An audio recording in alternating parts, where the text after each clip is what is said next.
Hey, there's Joe Sonic Disruptive. How are you? I am fairly well. So, I think many of you know that I did test positive for COVID 19.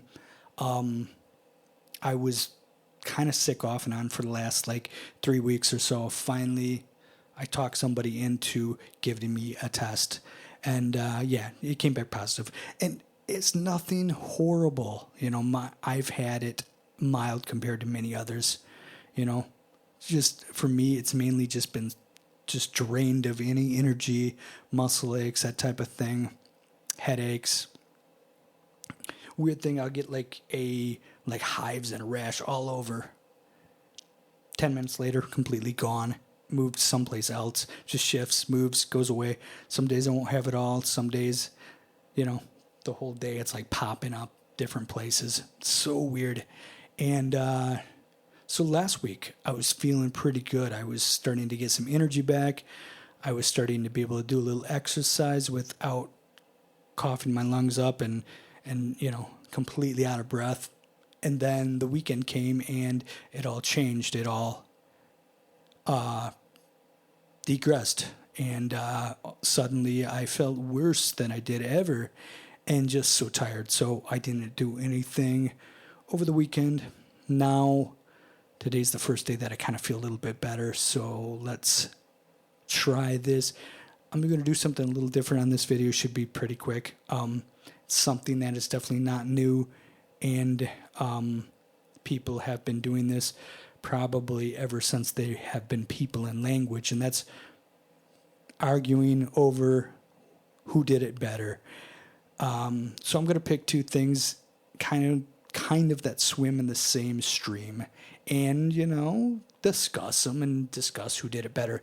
My first topic probably is a little bit out of many people who are watching this channel's eyesight, I guess, because I think there are quite a few people who are a bit younger than me, quite a few people who are into much heavier music than I'm discussing here. But for me, this is one of the original arguments.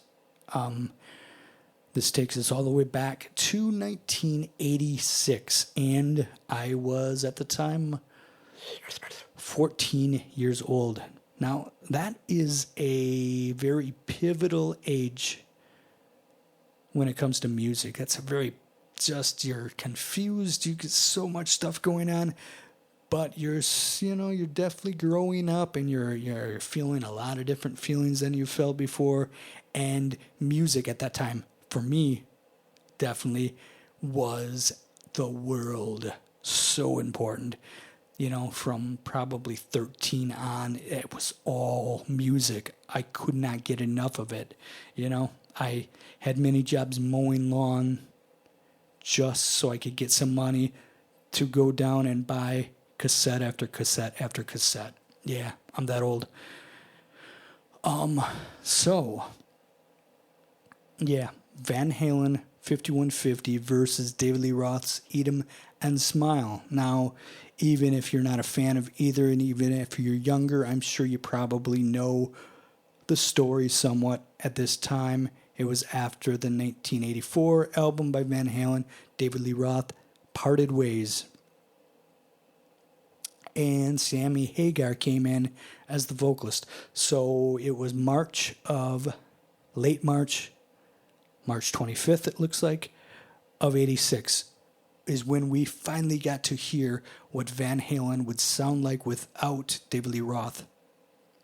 And for fans, this was unheard of.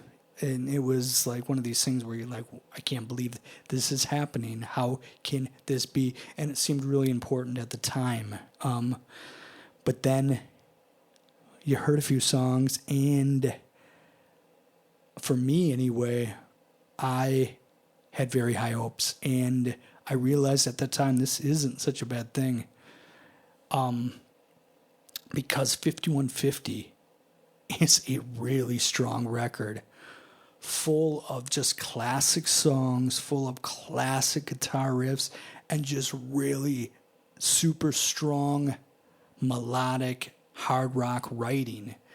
Many songs on here. Love Walks In.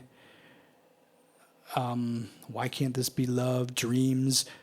These type of songs David Lee Roth could have never sung. It's not his style. It's not his forte. He does not have the qualities to be able to pull those type of songs off, in my opinion.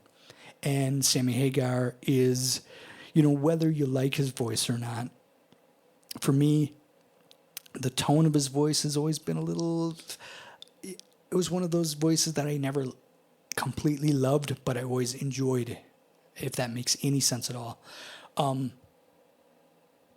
But from a technical standpoint, the guy can sing anything. He can hit the notes perfectly. A fantastic vocalist. There's no doubt about it. But yeah, this album, 5150, is full of great songs. Starts off with Good Enough. It's funny, a song like Good Enough, I can't imagine anybody writing that right now. I mean, it's, just go read the lyrics and you'll understand.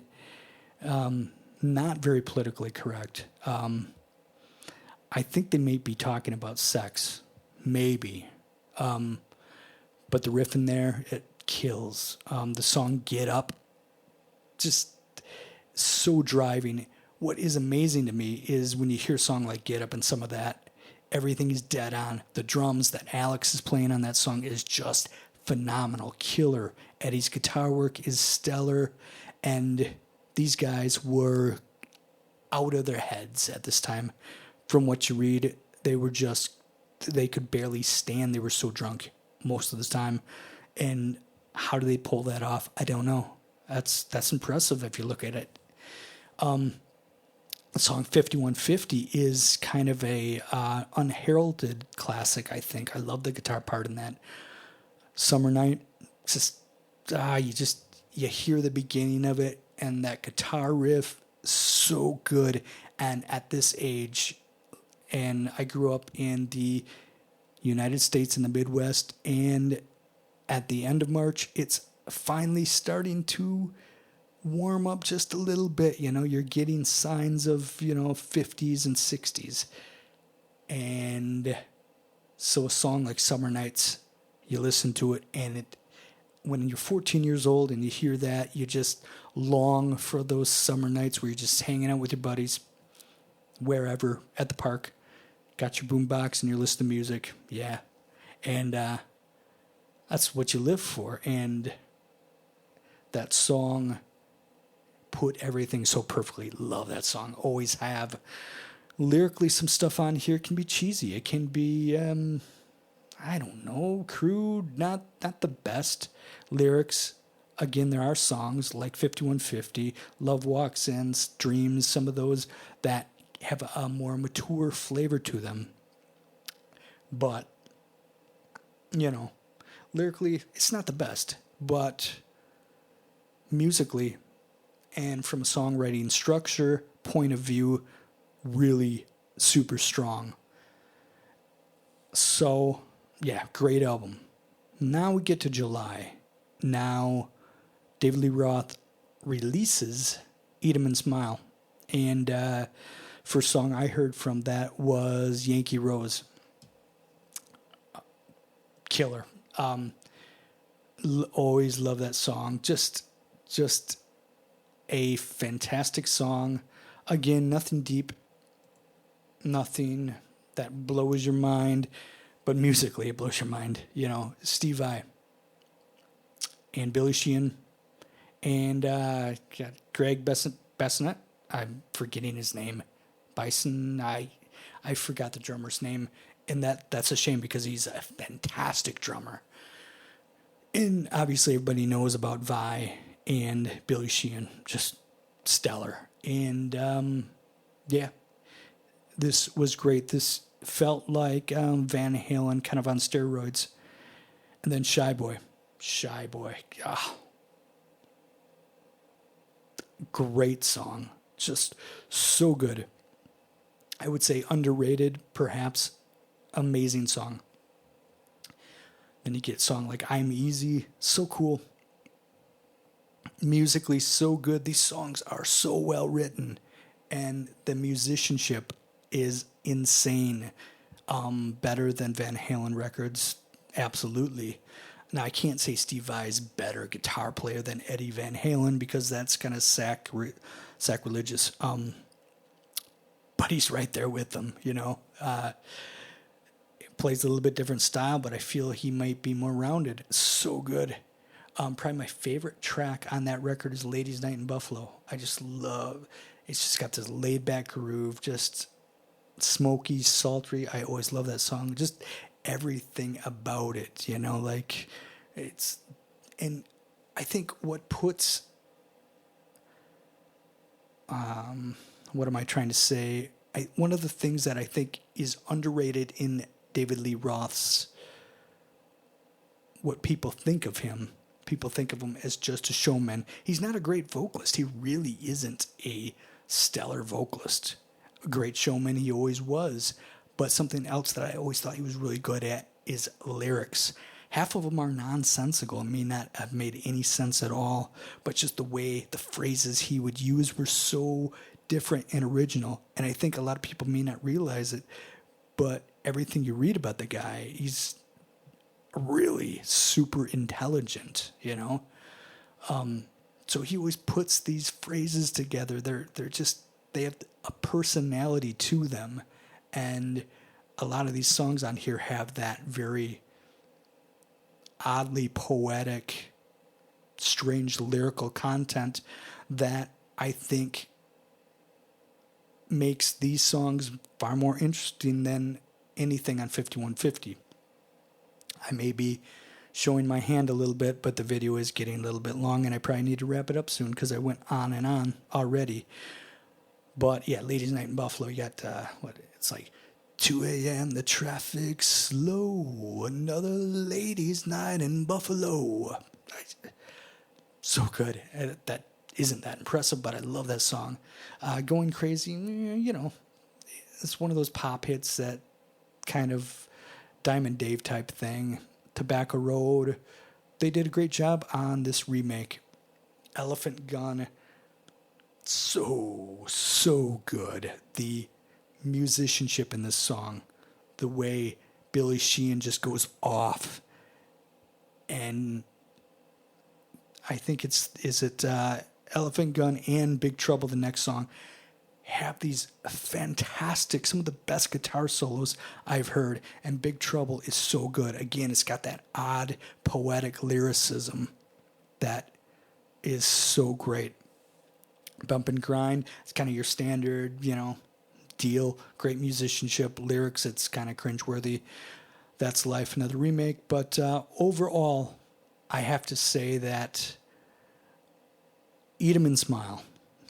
Eat 'em and Smile, far better than 5150, and I really enjoyed 5150, but I think Eat 'em and Smile is probably one of the best records of the entire decade. Eat 'em and Smile I would put up with Van Halen 1, Van Halen 2, Fair Warning. Those records, I put Eat 'em and Smile in that category, better than several other Van Halen records with David Lee Roth. Such a great record, such fantastic musicianship, so cool, just a great vibe. So who did it better? David Lee Roth did it better this time. And hey, you know what? This is one of these things, if your opinion is different than mine, you're clearly wrong and you probably do not have a soul. Obviously, just kidding. Everybody has their own opinion, and that's what makes music so great. It's so subjective. And I know I've said that before, but music's not even subjective just to your likes and dislikes and your preferences. It's also depends on the circumstance when you first heard the music, when you listened to the music before, your state of mind, all of that stuff comes into play when you're listening to music. So half the time it's not even fair to rate things because there's so many other factors that go into why you like something more than something else. But Eat 'em and Smile, okay, let's say you're just a heavy fan and, you know, like for the Opeth people out there, you know, you just love Opeth, you love anything heavier, and you haven't listened to this and you're younger, give it a try. Give Eat 'em and Smile a try. musically, it is out of this world. So good. Anyway, that's all I have for you for now. I will be doing more topics. If you got a topic in mind that would be good for something like this, let me know. I'll be doing, the standards, obviously, Metallica versus Megadeth. I'm blanking a lot of other ones, a lot of other ones. That's the only one that popped in my mind at first, but I have a list of them somewhere. But anyway, yeah. And I'll try not to ramble as much next time. Anyway, thank you very much for watching. See ya.